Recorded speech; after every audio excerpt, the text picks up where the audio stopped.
C'est parti. מצוין. טוב, אז on reprend בשעה טובה ומוצלחת le limoud de Melachim Bet. Alors, je vous dis, Hashuv Meod, on est vraiment à la phase atterrissage de toute la période des Melachim.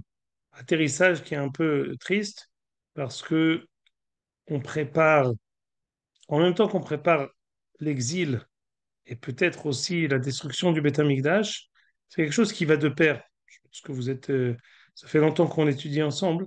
Il y a des dates qui sont, comme ce qu'on a dit la semaine dernière, des, comme dans les investissements. Tu as des points de chute. Tu peux tirer ou tu peux remettre. Il y a des moments, des halonotes. Il y a des lucarnes comme ça dans lesquelles ça passe ou ça casse. En fait, en même temps qu'on est ici dans ce nœud de destruction, Has Shalom, ou de galout, d'exil, on a aussi une forte possibilité, un fort potentiel de Géoula. Ça, c'est mes hot hashuv. On a dit plusieurs fois, et on l'a béikar la semaine dernière, que Bikesh Akadosh Baruchou Asot Hiskiyahu Amelech Mashiach Sanheriv Gog Magog. On doit voir, quand on étudie les prakim de Hiskiyahu Amelech, on doit voir, en fait, un dor chez le Géoula. On doit voir une halilut, une tentative, une possibilité réelle et tangible de Mashiach. C'est toujours vrai. Quand le risque est grand, la possibilité aussi de sortir est très grande. J'allais dire même, c'est quelque chose qui est rouhani, mais c'est aussi quelque chose de gashmi. Ça fait partie des klalim du Olam Hazé. On dit que dans les Sifrei Historia, on dit qu'en 1492, qui correspond au Girouche Sfarad, bon, qui s'est étendu sur plusieurs années, 1489, il y a aussi Girouche Portugal, plusieurs années avant. Mais ça correspondait aussi à un grand potentiel de Géoula. C'est-à-dire qu'au temps du Beth Yosef, le Beth Yosef est monté en Eretz Israël, le Bat Kol, la voix céleste a retenti de la gorge du Beth Yosef pour lui dire Alou le Eretz Israël, Lokol Aitim Shavot, c'est le moment de monter en Eretz Israël. Pas tous les moments sont les mêmes. C'est-à-dire qu'en même temps qu'on a eu l'une des plus grandes tragédies de la Oumma israélite, du peuple juif, en même temps, on a eu aussi Arshur Daré, une possibilité très très forte de Géoula qui n'a pas abouti. Donc c'est pour ça que je dis que ça va. On dit qu'en même temps qu'on veut faire, en même temps qu'on va être exilé, en même temps qu'il y a peut-être une destruction, il y a aussi une grande possibilité de Géoula. Et en fait, elle est incarnée par Hizkiyahu Amelech. Ça, c'est en un mot ce qu'on a dit la semaine dernière. On a rappelé que le papa de Hizkiyahu était Ahaz, qui faisait partie des rois qui auraient pu ne pas avoir Olam Abba parce qu'ils ont fermé les portes des Bate Knisiyot et Bate Midrashot. Et il correspondait en fait au moment où les Aseret Ashvadim ont été, les 10 tribus ont été exilées, c'est au temps du roi d'Israël, Hoshea ben Ela, et Hiskiyahu, il vient rompre avec ça. Maintenant, je vais essayer de comprendre avec vous un événement archi connu, que peut-être il est significatif de ce qui s'est passé au temps de Hiskiyahu Amelech. Alors pour ça, il faut lire deux choses. Jérémie, si tu veux nous mettre Psahim Nunvav. Sahim Nunvav, c'est Shisha Dvarim Asa Hizkiyahu. Al Shlosha Hudulo Hachamim, ve Al Shlosha Lo Hudulo. Un mot d'Aleph, au fait, tu sais? Je sais pas, je vais voir tout de suite. Je vais dire On l'a tout de fait, Jacob, suite. il n'y a pas longtemps, ça. Hein. Regarde ça. Non, il y a aussi il y a c'est Nunvav Amoud Aleph.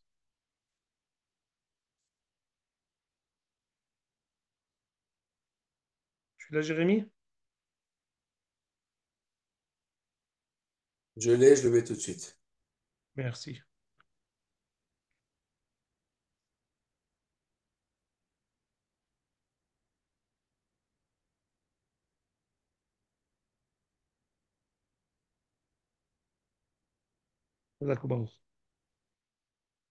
Ça a commencé en haut de la page. Alors, je lis avec vous, à la deuxième ligne. Tanoura banan, Isha devarim asa Hiskiyahu Amelech. Chachamim nous transmettent que Hiskiyahu Amelech a fait, il y a 6 choses qui ont été remarquables, qui nécessitent d'être soulignées par les Chachamim et d'être interprétées. Al shlosha hodulo, al shlosha lo hodulo. 3 choses pour lesquelles il a été approuvé par les Hachamim, 3 autres pour lesquelles ça a été jugé comme un manquement et Hachamim n'ont pas été d'accord avec lui. Alors voyons voir. Girer atzamot aviv al milta shel havalim. Il a traîné les ossements de son père d'une manière méprisante. Regardez Rashi, la 3e ligne de la page, tout en haut. Girer atzamot aviv, pourquoi il a fait ça? Ahaz, c'était peut-être un melech rachar, mais pourquoi il l'a méprisé de cette manière? Dit Rashi, Mishum kapara. Il a voulu comment dire,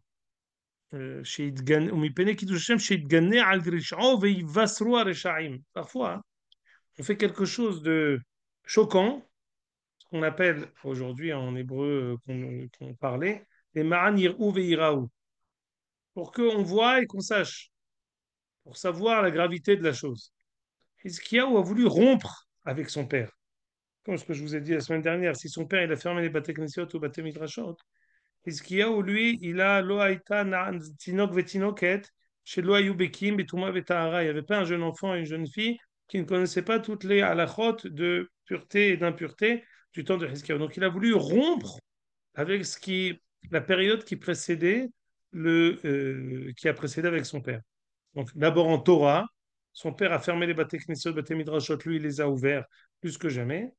Et autre chose, pour son père qui était pas un grand sadique, il a voulu montrer, il va seru à Rechaim. Je veux que les Rechaim prennent une leçon et qu'ils sachent que quelqu'un qui se comporte comme ça, tel va être son sort.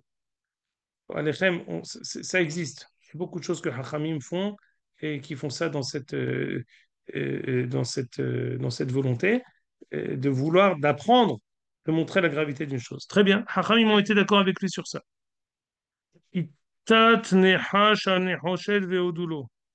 Il a pulvérisé le nehash nehoshet, donc le petit serpent d'airain, il l'a mis en poussière, qui gardait du temps de Moshe Rabbeinu, qui avait des vertus de guérison. Veodulo. Hachamim ont été d'accord avec. Gana Sefer Refuot Veodulo. Il y avait de leur temps une sorte de Vidal, une sorte de dictionnaire avec euh, on va dire, tous les médicaments et tous les remèdes, toutes maladies, et tout le monde se guérissait grâce à ça. Il l'a enseveli dans de la terre, il l'a fait disparaître. Voilà 3 choses. Quel a été le but de Hiskiyahu? Il a voulu créer une nouvelle génération qui ne s'appuie pas sur des miracles, mais plutôt qui essaye de faire, qui essaye d'agir, qui essaye de mettre son bitachon dans Akadosh Baruch Hu, pas en ne faisant rien, mais plutôt en essayant d'agir et de mêler le bitachon b'Hashem avec nos actions. Bechol ma'aseh yadecha asher ta'aseh. Ça vient un peu en contradiction avec ce qu'on a dit la semaine dernière. On va tout de suite y venir que Hiskiyahu ne voulait pas faire la guerre, il voulait lui rester dans son lit, que Akadosh Baruch Hu passe la guerre à sa place. On va voir ça tout de suite, peut-être dans les mots, ou peut-être pas. En tout cas, 3 choses que Hiskiyahu a fait qu'on comprend. Odulo, il a voulu renforcer la piété du peuple. Il a voulu montrer la gravité des Averot. Tout ça, c'est des choses qui sont tout à fait compréhensibles. Chacun peut le comprendre. Maintenant, quelles sont les 3 autres choses qu'il a faites pour lesquelles on n'a pas été d'accord avec lui? Et là, on veut essayer de comprendre pourquoi il les a faites. Parce que finalement, on a dit la semaine dernière dans les psukim qu'on a lu sur Hiskiyahu qu'il était comme David Ameller. Il n'y avait pas comme lui un roi tzaddik, ni avant ni après lui. Hiskiyahu était intègre, il était tzaddik, il a détruit tous les autels qui étaient utilisés pour faire des corbanotes.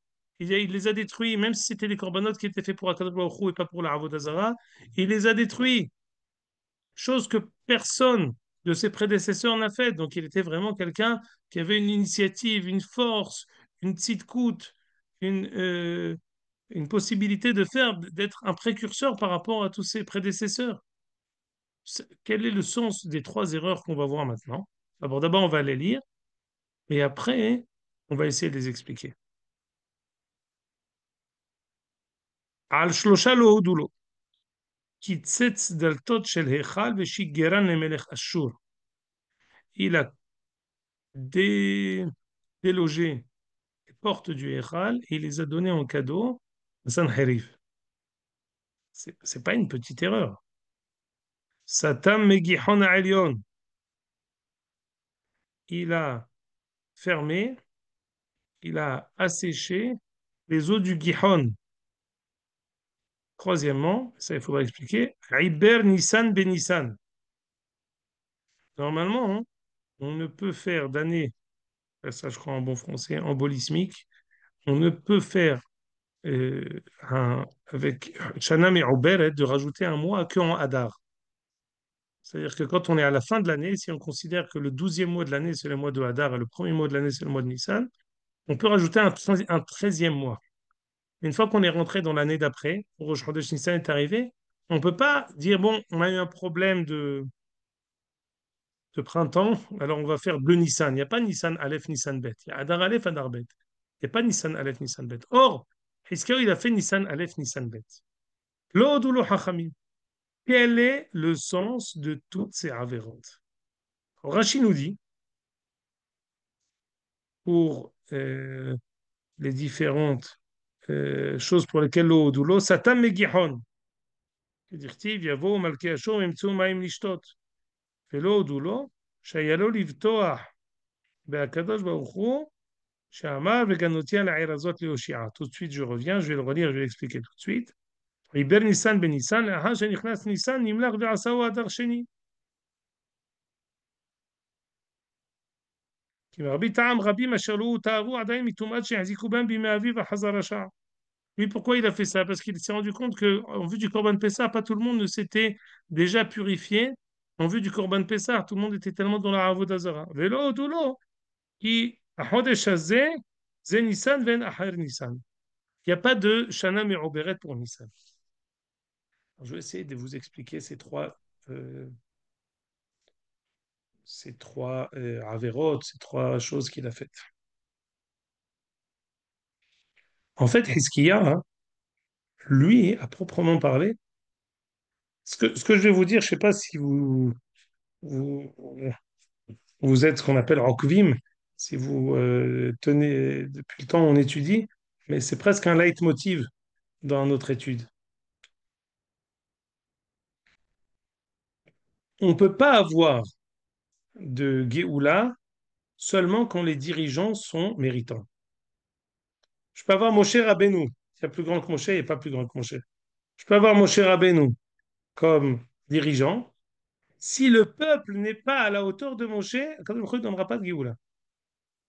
Kadosh donnera une Géoula à la hauteur du peuple, pas à la hauteur du dirigeant. Hizkiyahu était comme David. Je vais me permettre de dire une phrase. Il était peut-être plus que David, parce que David, d'être le premier d'être sadique, c'est un hidouche. Mais par rapport à être la suite d'un papa rachar, d'être au temps où ceux qui m'ont précédé, ceux qui vont me suivre vont être des Réchaïm, mais d'être malgré tout à la hauteur de David, c'est un hidouche. Et il avait vraiment potentiellement cette petite côte et cette possibilité de pouvoir amener le Mashiach à être lui-même le Mashiach. On avait vu dans la Gemara de la semaine dernière, أربع كنفوت أرت زميروت شمعنو تسevir tzaddik. On dit que Hiskeo n'a pas dit de chanson, c'est pour ça que le Mashiach n'est pas venu. Mais par contre, la terre a dit une chanson. Alors, ce que je vais essayer de vous dire, c'est la chose suivante. Quand le dirigeant est tzaddik, aussi tzaddik soit-il, ça ne suffit pas. Alors, qu'est-ce qu'il faut? Il faut que le peuple aussi soit à la hauteur. Hiskeo en était conscient.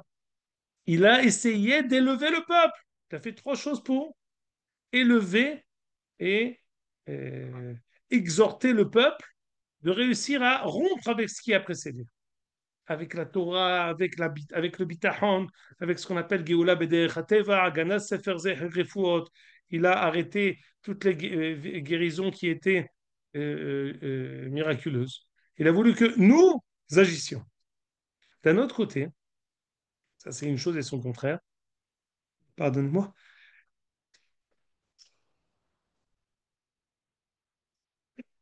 pardon, le, parfois aussi, ça c'est Mamash Hachouv, c'est écrit dans le Rav Kook, dans Ainaya Brachot Dafyud, parfois, hein, quand le peuple est tellement fait la madriga, alors pour le réveiller, il est tellement au plus bas de son niveau que pour le réveiller, il faut parfois des choses qui frappent, des choses qui sont miraculeuses, des choses qui sortent de l'ordinaire.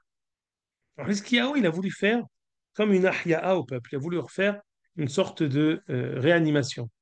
D'un côté, les exhorter à agir, à faire, à arrêter avec les émounotes miraculeuses qu'ils avaient.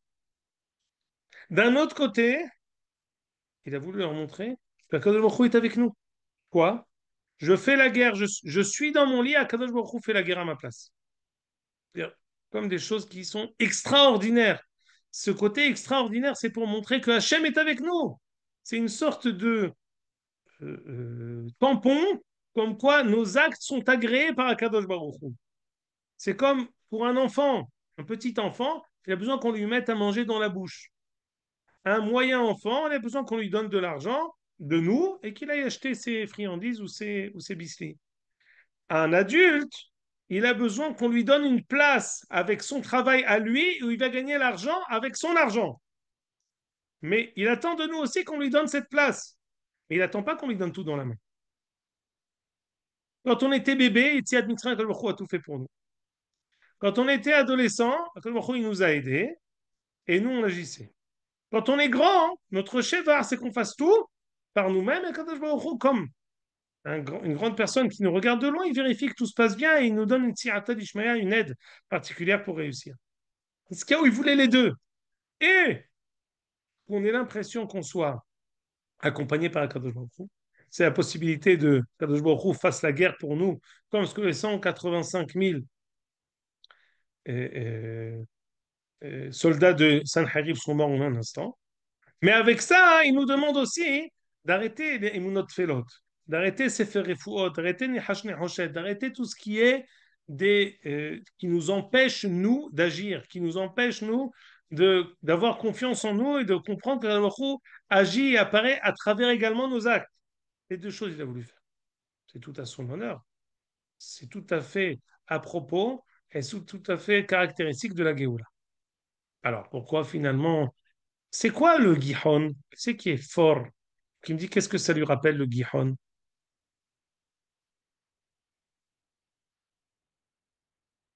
Monsieur David Al-Ahmi n'est pas là, donc je vais pas répondre à sa place. Le Gihon, aujourd'hui, c'est une Jacob, il répond là-dedans. Ah, monsieur Jacob. Il n'y a pas Yaakov. Egla Aroufa, non? Non, vas-y, mais peut-être Yaakov, il va savoir. Il y a une expression aujourd'hui en hébreu. Je sais pas pour quel hébreu, je sais pas qu'est-ce que vous parlez vous, mais on dit euh, Harbe maïm ada harbe me'akvim ada Gihon. On dit il y a beaucoup de personnes qui vont nous empêcher, qui vont nous beaucoup euh, euh, d'obstacles jusqu'au moment où on arrivera à Gihon. C'est une expression qui est dite dans Melachim à propos de Shlomo Amelech. Shlomo Amelech, David Amelech, il a dit à Shlomo, ah, quand tu iras au Gihon, tu deviens roi, tu deviendras roi. Et, ah, jusqu'à ce que j'arrive à Gihon. Gihon, c'est l'endroit où Shlomo Amelech a été oint. Lorsque Hiskiyahu a été sotem, le Gihon, il est conscient que sa possibilité de pouvoir réussir, ce qu'on appelle aujourd'hui une one-shot. Ça passe ou ça casse. Il est conscient que c'est qui tout double. Satan Megihon, c'est pas qu'il a voulu faire ça parce qu'il avait un intérêt. Il a fait ça pour faire transparaître la madriga du peuple qui n'est pas forcément à sa hauteur. C'est-à-dire que lui, d'un côté, avec une main, il essaye de faire une réanimation au peuple, de les mettre à niveau. Mais avec une autre main, il est conscient que sa possibilité de pouvoir le faire, elle est comptée. Satan Megihon. Megihon, c'était quoi? C'est l'eau, le fleuve, l'affluent à côté duquel Shlomo Amelech a été oint comme roi, où la ramification de David Amelech par le biais de Shlomo va prendre forme pour désigner la Malchut Bet David de Melech HaMashiach. Dans Bereshit, il n'y a pas Gihon, non, non, le Oui, c'est marqué Canadien? aussi. Si, si, parmi les Non, Néharot, Nahar Naot. Hasheni.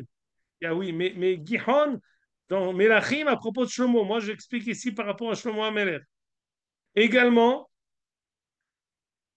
Tzetz Daltot Haïchal, c'était une Khumsha. Finalement, il y a des Averot de Hiskiyahu qui ne sont pas forcément les siennes, qui sont en fait le reflet qu'il est du peuple. Le roi, c'est le reflet du peuple. Si le peuple il est halash, pour que Benjamin Netanyahu soit fort, il faut que nous on soit forts. Et non, mais c'est pas le roi, c'est pas le peuple. Non, zélo kachou. Zénachon. Si nous on est fort, c'est comme mathématique. Quand le Oref il est fort, les dirigeants sont forts. Le Tzava il est fort. Sans arriver au parallèle avec le roi, mais c'est normal. Tout dirigeant il a besoin du gave, il a besoin d'avoir le peuple derrière lui. Le dirigeant il est le reflet du peuple. Les fautes que Hiskiyahu a faites sont en fait le reflet de la madriga de Ham Israël. Satan Megihan, c'est peut-être aussi de manière consciente et inconsciente qu'il a dit, écoute, c'est qui tout double, c'est maintenant ou jamais. Ma possibilité de pouvoir réussir à relancer la malchoute et devenir Melech HaMashiach, c'est ou moi, ou après mon fils Ménaché, c'est fini, ça va pas passer. Satan Megihan, c'est maintenant ou jamais. Il est Shimon, conscient qu'on est... Oui. petite question. Les raisons simples, ou logiques des trois actes pour lesquels l'eau redoulo, qui étaient pas bonnes, j'arrive pas à les comprendre. Alors peut-être pardon, Alors, ça, Kitset, alors, t'as raison, je vais te dire. Kitzes Daltot Echal, Shigran Emelech Ashur, il a eu la faiblesse de donner à la Sanherib les diplomatie, portes genre. du Echal. Pardon? Un truc de diplomatie, de truc Voilà. Et entre... ça, on lui reproche. Pourquoi tu as eu cette roncha? Au contraire, tu aurais dû taper du poing. On donne Voilà. rien aux Américains. On est souverain, on n'est pas souverain. Roncha. Un. Satam et Gihon. Autour de nous, il y avait les Ashur, donc le roi d'Assyrie, qui était autour de nous, qui faisait le siège. Pour éviter qu'ils aient de l'eau qui sortait de Yerushalayim vers eux, il a asséché les Megihon pour éviter que, c'est-à-dire qu'il a comme s'il avait initié une révolte contre Achour pour éviter qu'ils aient à boire et pour qu'ils veuillent venir. Pour les, en fait, les convaincre d'abandonner le siège de Yerushalayim. C'est ce que dit Rashi. Pourquoi il a commencé à initier d'assécher ce fleuve qui était censé donner l'eau potable à Sanherib? Il aurait dû compter sur Akadosh Baruch Hu qui va agir. Et Iber Nissan Ben Nissan, sa raison logique d'avoir voulu rajouter un mois pendant le mois de Nissan, c'est parce que tout le monde n'était pas encore pur. Et il voulait pouvoir faire le Corban de Pessah à Betahara. La raison pour laquelle au Odoula, parce qu'il s'est trompé au niveau ilchatique. On peut faire Ibour Hashana que pour Adar. Adar ve Adar. À partir du moment où le Bet Din a dit Mekoudash, Rosh Chodesh Nissan, c'est fini. On a perdu toute possibilité de pouvoir faire Shana Me'uberet. Ça, tu as raison, Jérémy, c'est ce que j'aurais dû dire en introduction. Maintenant, le sens, je ne veux pas dire symbolique, mais le sens profond de ces trois avérotes pour lesquels il a pu agir et que Hassamim n'ont pas été d'accord, il cesse d'altotecha le fait qu'il ait pris les, les portes du Echal et donné à Sanherib, ça veut dire que nous n'avons pas encore notre indépendance face au Goïm. Pour que le Mashiach vienne, il faut que nous puissions taper du poing et nous mesurer au Goïm sans avoir peur de le faire. Satan Megihon en tant que représentant de la malchoute de Ham Israël à l'image de David et Shlomo, la malchoute de David qui va continuer par la branche de Shlomo jusqu'au Melech HaMashiach, Hizkiyahu était conscient que c'est ou maintenant ou jamais. Si on a le temps, ce qu'on va faire tout de suite dans Brachot Yud, il a même refusé d'amener encore un enfant. Shayahu est parti le voir, il lui a dit, amène un enfant. Il faut que tu aies encore des nouveaux enfants. Ishayahu, qui avait sa fille, la fille de Ishayahu qui était mariée avec Hiskiyahu, et il lui a dit, quand tu es marié avec ma fille, je veux que tu aies des enfants. Hiskiyahu s'est empêché d'avoir des enfants parce qu'il savait qu'il allait avoir un roi Rachar qui s'appelle Ménaché. Lui, il s'est empêché de l'avoir. Ça veut dire quoi? C'est comme s'il dit à Kadosh Baruch Hu, comme Malchut Bet David, elle ne s'éteindra jamais, c'est ou moi ou personne d'autre. C'est-à-dire qu'il a voulu forcer la main même à Kadosh Baruch Hu pour lui dire, écoute, moi je ne fais plus d'enfants. La branche, comme ce qu'on a vu au temps de Yoash, on a tué toute la Malchut Bet David, il n'y avait que Yoash. Maintenant de Yoash, Uziyahu, Yotam, Ahaz et Hizkiyahu, c'est la seule branche, c'est la seule ramification de Malchut Bet David. Hizkiyahu voulait dire à Kadosh Baruch Hu, c'est ou moi ou personne. C'est sur ça que le Navi est venu lui dire non, ça ne marche pas comme ça. Et Excuse-moi, Iber Nissan, ouais. Excuse-moi de l'action, Talzé. Les deux premières raisons, j'ai pas compris. Il y en a une qui, Viachol, c'est un geste diplomatique par rapport à Saint-Rive. Et l'autre, donc c'est là, juste non, le contraire. tu demandes pourquoi il l'a fait ou pourquoi on n'a pas été d'accord avec lui. Non, au niveau le plus simple. Le premier truc, c'est un geste diplomatique. Et le deuxième, c'est le contraire d'un geste diplomatique. C'est l'histoire meishtia. Au même peuple, au même truc. Alors d'un côté, tu donnes, de l'autre côté, tu prends. Comment ça se passe? Non, parce que ça s'est fait chronologiquement, c'était l'un après l'autre. D'abord, il a voulu lui donner, c'est comme si tu dis à Doron et Milhama Yaakov, venu avec Esav, il lui a donné un cadeau, mais en même temps, il était prêt à faire la guerre avec lui. Donc il lui a donné un cadeau pour essayer de l'amadouer, mais il lui a donné aussi une possibilité, il s'est donné la possibilité de pouvoir réagir et se battre contre lui. Donc c'est deux Ok, actes qui ont été faits, les deux, pour lesquels Hachamim n'ont pas été d'accord avec lui. C'est j'ai là. compris. Maintenant, Iber Nissan ben Nissan, c'est une taout be'alacha. Mais ce taout be'alacha, hein, on sait que Nissan, c'est Rosh Hashanah, la Melachim. Iber Nissan ben Nissan, il a voulu, il a voulu donner un deuxième Nissan. Il n'y a pas de deux Nissan, il y a un Nissan. Si c'est pas le moment, parce qu'on est encore Tmeim, si c'est pas le moment, parce que quoi, ça veut dire quoi que le peuple est tous tamé, on n'a pas eu encore tous le temps de se purifier en vue du Corban Pessah. Alors moi, je fais un autre Nissan. C'est-à-dire qu'en fait, le temps de la Géoula n'est pas arrivé. Mais moi, je vais forcer la Géoula. Mon action, elle va forcer la chose d'arriver, même si le temps n'est pas arrivé. Aïber Nissan ben Nissan, c'est comme si je dis ben Nissan Igalo, ben Nissan Atid Ibn Igael. Bon, ça va pas venir ce mois de Nissan, c'est pas grave. Je fais un deuxième Nissan. J'oblige à Kadosh Baruch Hu à agir quoi qu'il arrive. Ces fautes de Hiskiyahu sont en fait que le reflet du fait que le peuple n'est pas à la hauteur de la Madrigat Hiskiyahu. Si vous vous rappelez, on avait donné cet exemple à propos de Moshe. Tous les Hataïm de Parashat Béchalah, le Natsif les explique. Alors qu'on vient à peine de sortir d'Égypte.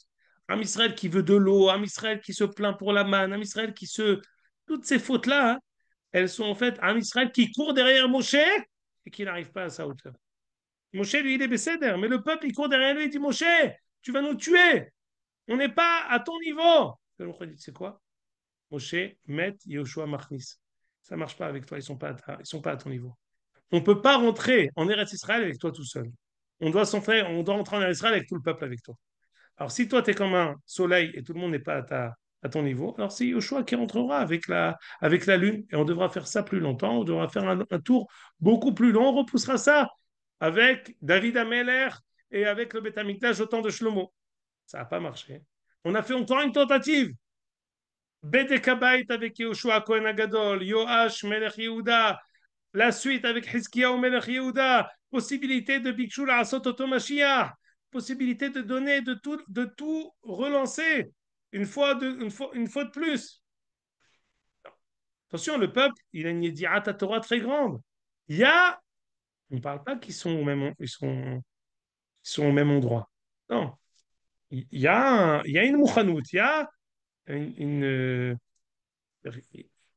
on a ils ont tendance à être à la hauteur. C'est-à-dire que on parle pas, c'est pas une erreur de casting. Il y avait une possibilité tangible. Ça n'a pas abouti. Cette chose-là, ce Aïnian-là, se caractérise aussi avec la Gemara, et on la réétudiera aussi la semaine prochaine dans un autre contexte, qui dit que Hizkiyahu ne voulait pas avoir d'enfant. Kadosh Baruch Hu l'a fait tomber malade pour que Ishayahu vienne le voir et qu'il lui fasse Bikur Holim et qu'il lui dise tu sais pourquoi tu es malade? Parce que tu ne veux pas amener d'enfant. Le fait de ne pas amener d'enfant, c'est une erreur. Il lui dit, mais je ne veux pas amener d'enfant parce que je veux avoir un enfant rachat. Ishayahu dit à Hizkiyahu, Be'adek avshei de Rahaman ala malach, ne rentre pas dans les secrets du chaudron divin, dans la Ma'abadat, dans le laboratoire de l'humanité, dans le laboratoire divin. Et finalement, il a eu un enfant.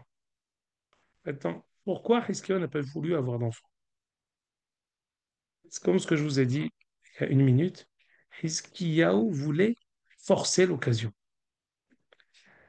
C'est quelque chose qui est, on voit même dans les sirots du Rav Tzvi Yehuda à propos à propos de la Shoah, hein, dit que la proximité entre la Shoah et la déclaration de l'indépendance de l'État d'Israël, c'est quelque chose qui... C'est-à-dire qu'on avait une tendance à être, à proprement parler, décimé, Hasbe Shalom, mais ça a abouti vers quelque chose qui est Athalta de Géoula.